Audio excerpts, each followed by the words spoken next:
Hey guys, you've seen it before. It was in our 1911 review, but this is the SOG hand axe or hatchet. It's a nice compact size. It's 11 inches long and weighs just over a pound at 18 ounces. It's a great little hatchet for camping or backpacking where you can't take a full-sized axe or even a hatchet. The blade is 2.4 inches long. The handles are a nice textured G10 material. The blade is unfortunately 420, which is a softer steel. It's nice, you don't have to worry about it breaking or shattering as you're swinging it into wood, but it does dull quickly and it will pit if it's used on anything other than wood. Luckily, because it's a softer steel, it is easily sharpened. It comes with a ballistic nylon sheath, which is nice. The hatchet itself is full tang, if you can apply that terminology to a hatchet. The same metal that is the blade runs all the way through the handle. The back is a good enough striking surface. Ultimately, I would say it's a nice little expedition axe if you're looking for something to take camping or backpacking, but for work around your home, I would keep a hardware store axe around so you can preserve this one, make it last longer, and you can keep using it. So yeah, hope you enjoyed this video. If you have any questions, let us know. Hey guys, what's up? Let me let you in on a quick secret. That review that you guys just saw was one of the first ever YouTube videos we made. We just didn't upload it for that whole year, really. So in the time since then, there's been more stuff about this hatchet that I've wanted to mention. Was namely being the ergonomics, the G10, and the finish, and the sheath. So the finish is kind of easy to scratch off. As you can see, I scratched all of it off on the back, some off on the sides. So that's kind of a bummer. I wish it was a little better, but I haven't had any rust problems, so it's no big deal. The G10 I wish was a higher traction for an outdoor tool. This is, I won't even really call this medium traction. This is low traction G10, which doesn't make sense for a hatchet. And the ergonomics, I'm not sure why the steel protrudes past the G10, but it does kind of make it uncomfortable if you're using without gloves for a while. And it's the same in the back. And then the screws are torque screws, which I like, but I have had an issue with losing one of the screws during use, so you might want to take those out and Loctite them. Also, I figured I don't have a itemized list of things to do on a hatchet review because I've only ever done one, but I figured it's not really a review if I don't show you guys how it works. So I left the paper inside, so don't worry about it. The hatchet is basically paper cutting sharp, not the way I'd want a knife to be, but it's a workable edge on a hatchet. It's not the stock edge, but oh well. So I'm going to show you guys some chopping. We're going to be doing some fire making videos here in a little bit. You guys will see that, so I've got to chop some wood. So we might time lapse this depending on how I do. Here we go.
Alright guys, so we ran out of memory there. Probably didn't miss much, it was just me chopping. As you can see, we're not making a whole bunch of quick headway, and I did go inside and throw gloves on just because I am chunking my hands up. I got like 3 blisters already just in that little short time you saw, which does speak to the ergonomics of the hatchet. Work with gloves if you're going to work with it, but we're almost through. I'm going to go ahead and push through. I was going to cut the board again, but this is just taking too long. I'll cut it with an axe later just to, and I'll put that in here. make it a separate video just to show the contrast between the two. And this is a rough wood. It is pretty hard, but you know, if you had to do it, you could do it. And I'd want gloves though. So I'll just keep on chunking through it.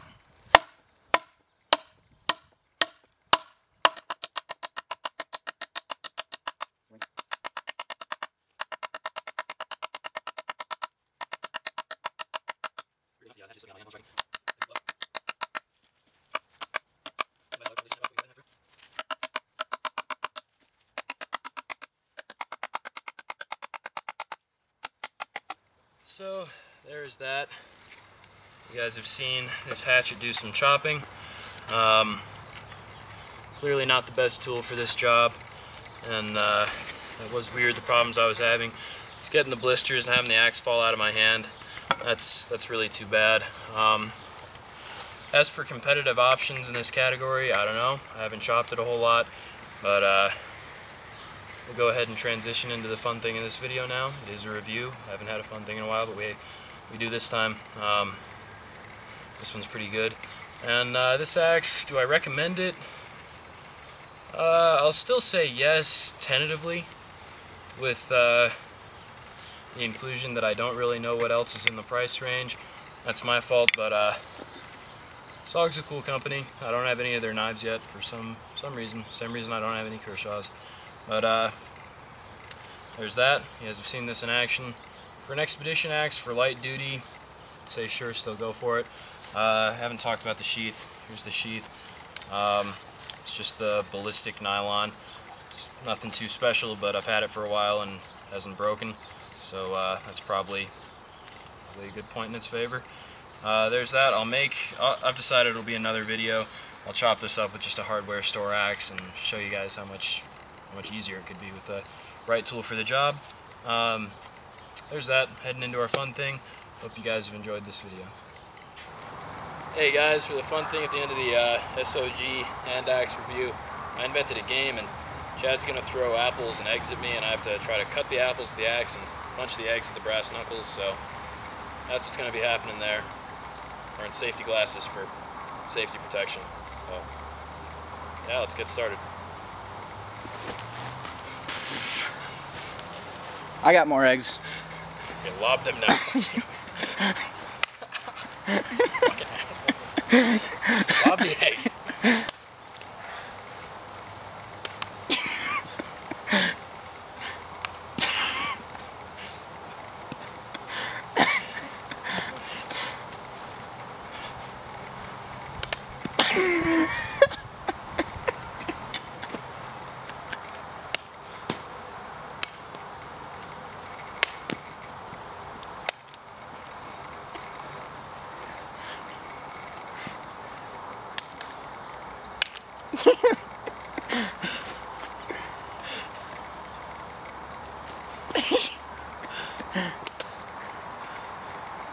Throw them higher. I'm trying to get it so you can kick it again. Oh.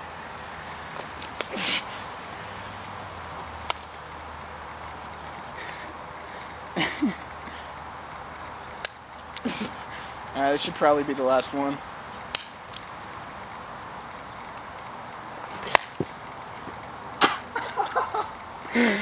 Ow! Tunnel. Show him your back. Expertly placed.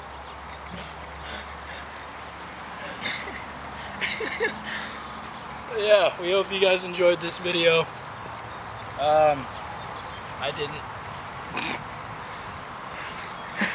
Covered in eggs.